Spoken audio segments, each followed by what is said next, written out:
Lucas, capítulo 9, 23, 24 e 25. E 23 diz assim: Jesus proclamava às multidões: se alguém deseja seguir-me, negue-se a si mesmo, tome a sua cruz dia após dia e caminhe após mim. Pois quem quiser salvar a sua vida, a perderá. Mas quem perder a sua vida por minha causa, este a salvará. Porquanto, de que adianta ao ser humano ganhar o mundo inteiro, mas perder-se ou destruir a si mesmo? Aqui Jesus está nos ensinando algo maravilhoso. No 23, ele lança um desafio e uma proposta.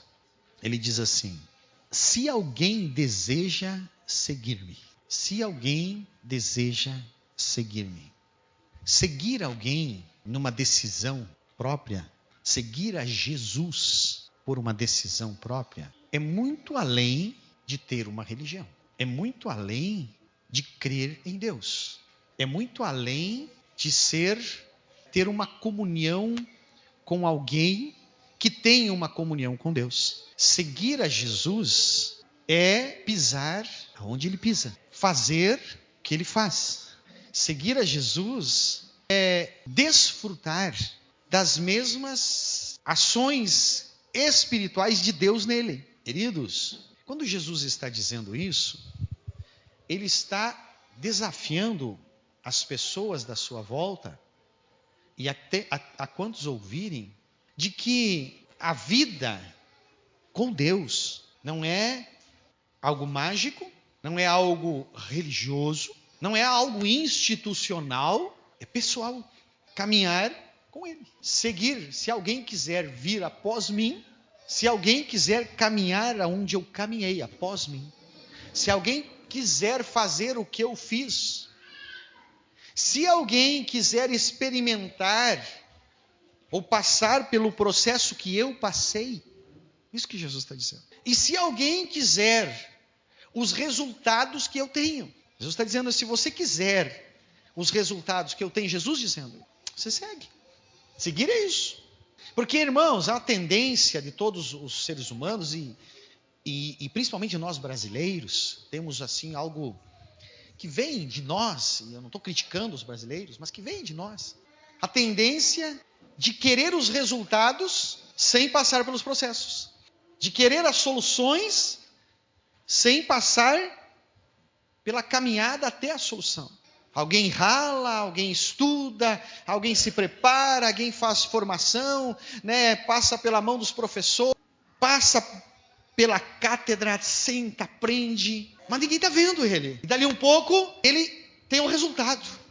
Ele aparece com a sua empresa, com o seu laboratório, ele aparece com o seu negócio, e aí aqueles dizem assim: eu queria ser igual a ele, queria ter o que ele tem.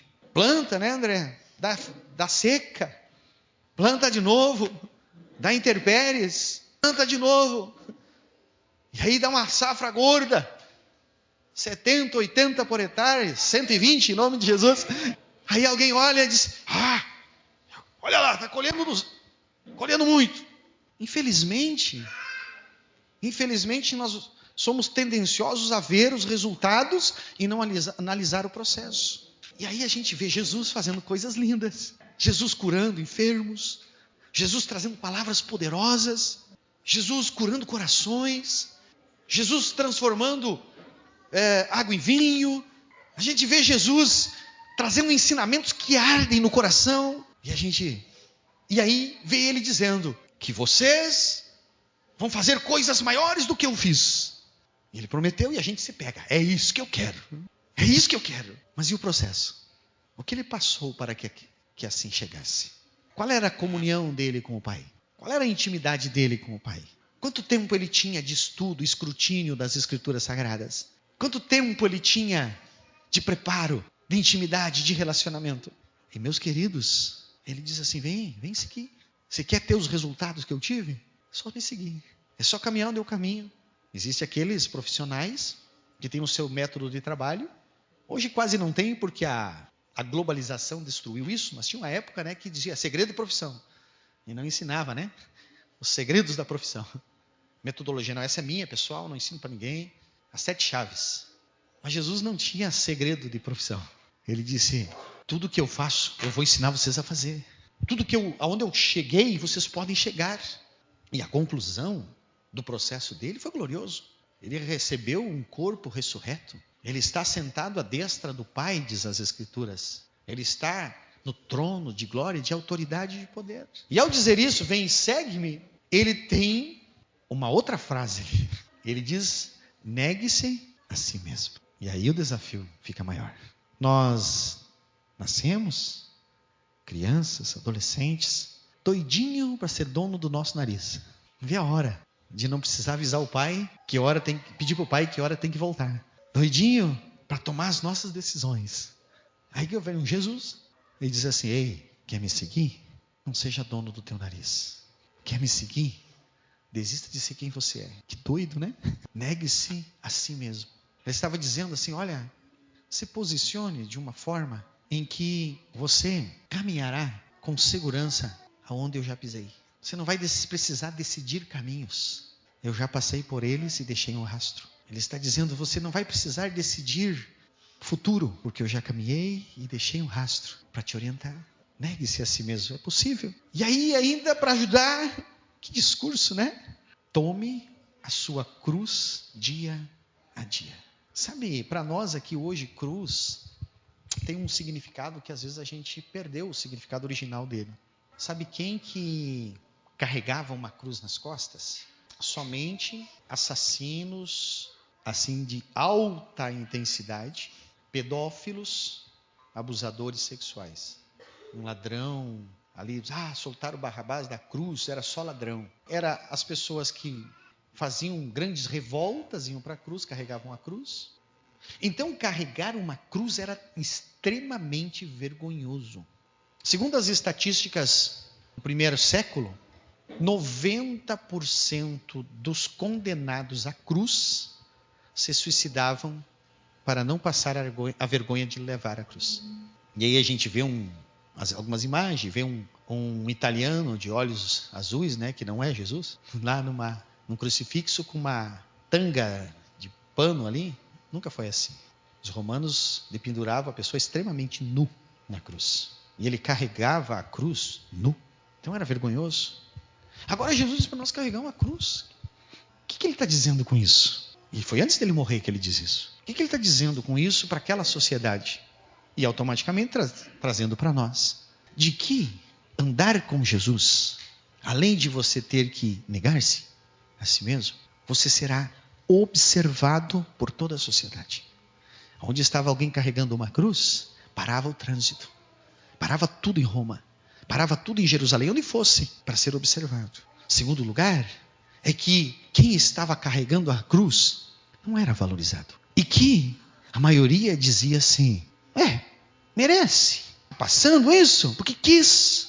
Existe uma teologia, eu não concordo, chamada triunfalismo, que se você andar com Cristo, você é super-homem, você é poderoso, não tem problema, pisa no diabo, faz isso e aquilo e aquele outro. Não, a Bíblia não ensina assim.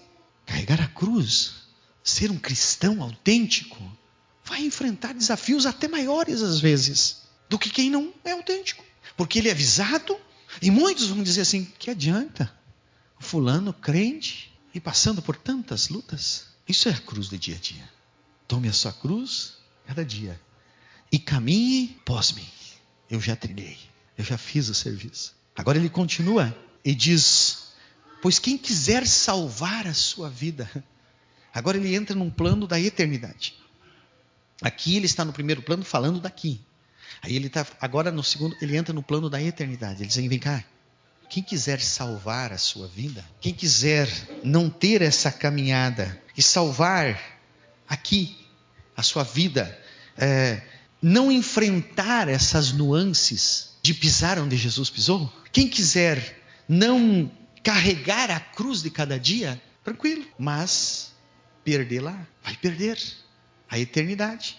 Agora aquele que perder a sua vida, que desistir de viver a vida. Quantos adolescentes cristãos, cheios de Jesus, que levam a vida de sinceridade, que não estão lá no meio da drogadição, no meio da prostituição, no meio das farras, são acusados até às vezes pelos pais. Não quer aproveitar a tua vida? Um dia eu estava cuidando de um menino, queria servir a Jesus, 12 anos para 13 anos, e me procurou. Eu recém estava vindo para a igreja, também nem casado estava.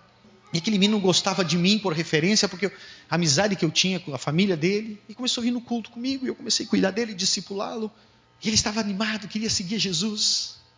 E aí um familiar, e ele andando, e um familiar disse para ele: olha, tu tem que aproveitar a tua vida, tu tem que ir para a festa, para os bailes, esses crentes aí vão te levar para uma vida pacata, horrível.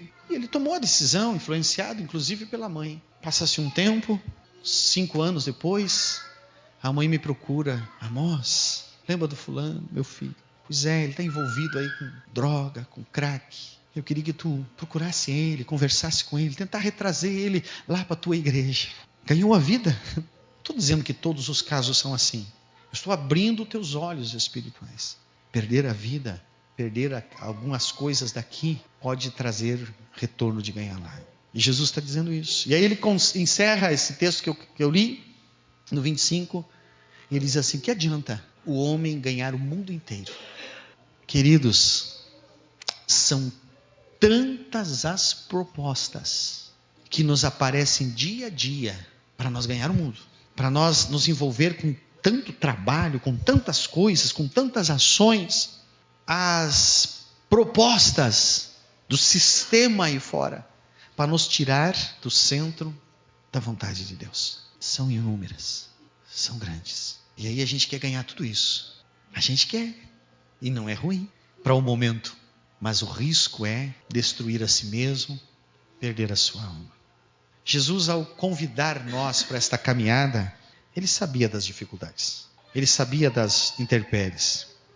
Agora, João 8:12, para nós encerrar. João 8:12, olha só. E falando novamente ao povo, Jesus disse: eu sou a luz do mundo. Aquele que me segue não andará em trevas, mas terá a luz da vida.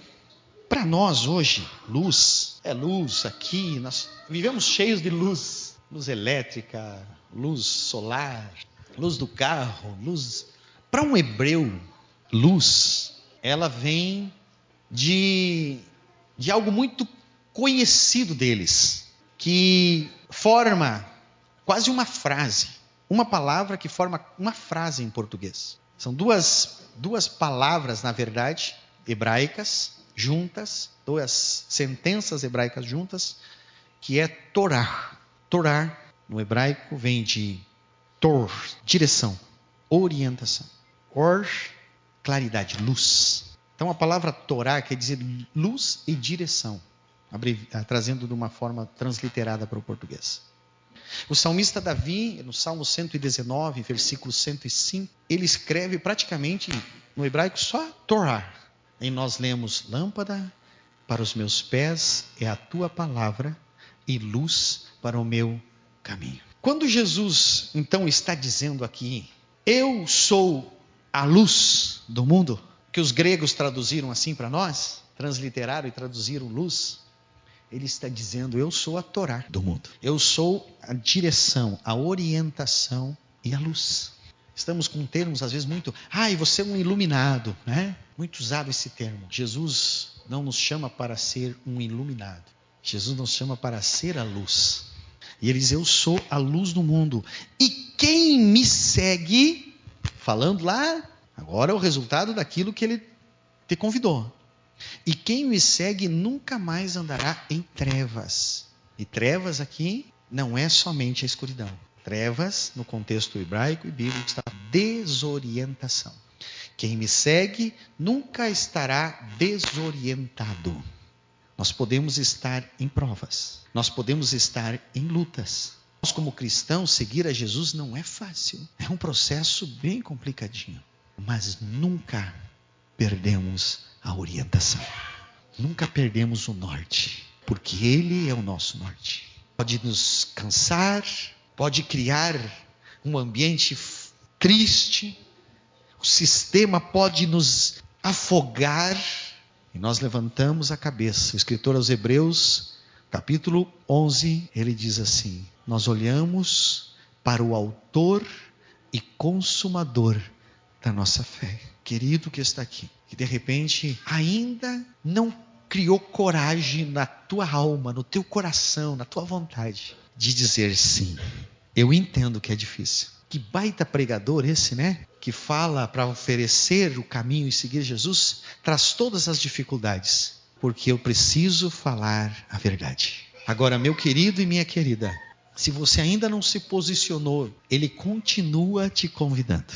Ele continua dizendo para você: vem, segue-me, segue, caminha comigo, pisa aonde eu pisei. Ele continua dizendo assim: ei, quanto você estiver caminhando por conta própria, o risco é alto. Porque o risco não é perder coisas da terra. Enquanto eu e você caminhamos por conta própria, o risco não é perder coisas da terra. Até às vezes ganhamos coisas da terra, caminhando longe da direção dele. Podemos ficar mais ricos enganando o próximo, coisas da terra, ganhamos riquezas. Podemos ficar financeiramente bem, trabalhando mais do que o tempo o suficiente e não cuidando da família, ganhamos coisa da terra. Podemos passar em um concurso burlando alguma lei, alguma regra, ganhamos coisa da terra. Podemos nos beneficiar com aquilo que não é nosso, ganhando coisas da terra. Ganhamos, porque não estamos seguindo a Jesus. Quem faz assim não segue a Jesus. Agora, quando seguimos a Jesus, essas coisas, elas não serão conosco. Não teremos esses resultados. Mas deixa eu te dizer uma coisa. Aí dentro desse corpo lindo que você tem, ali dentro desse corpo que Deus te deu, tem uma alma. E esse corpo um dia vai parar na sepultura e vai virar pó. Lindinho e cheiroso, vai ficar fétido e desmanchado. Agora a alma não morre, nunca mais. E esse corpo que de repente andou nos carros importados, dormiu em colchão da Eco7, né? Viveu experiências lindas, produzido, usou adornos de ouro, diamantes. Esse corpo vai para uma sepultura e vai ficar podrido igual o mendigo de rua. Vai ser a mesma coisa. Mas a alma daquele que serve a Jesus, aleluia, terá o descanso eterno, uma vida eterna, a paz eterna. Preço de uma decisão por Cristo é alto. O custo de seguir as caminhadas, os passos de Jesus é alto. É desafiador. É para quem tem coragem. É para quem diz assim: eu vou me posicionar. E para quem é no mínimo inteligente. Porque está falando de eternidade. Está falando para nunca mais. Eterno. Decida-se. Decida-se. E eu, se pudesse te aconselhar, te diria: decida-se em seguir a Jesus. Decida-se a pisar aonde Ele pisou. Decida-se a caminhar nas pisadas dEle. Porque Ele é luz e direção. Ele nunca mais te deixará desorientado. Se tu seguir a Jesus, sempre pode vir a turbulência que vir, você tem um norte, você tem uma orientação, você tem uma direção. E essa direção é que faz a diferença. Essa orientação é que faz a diferença. O mar pode ser revolto, o barco pode ser pequeno, as ondas podem ser gigantesca, mas se tiver um farol lá, você sabe para onde ir.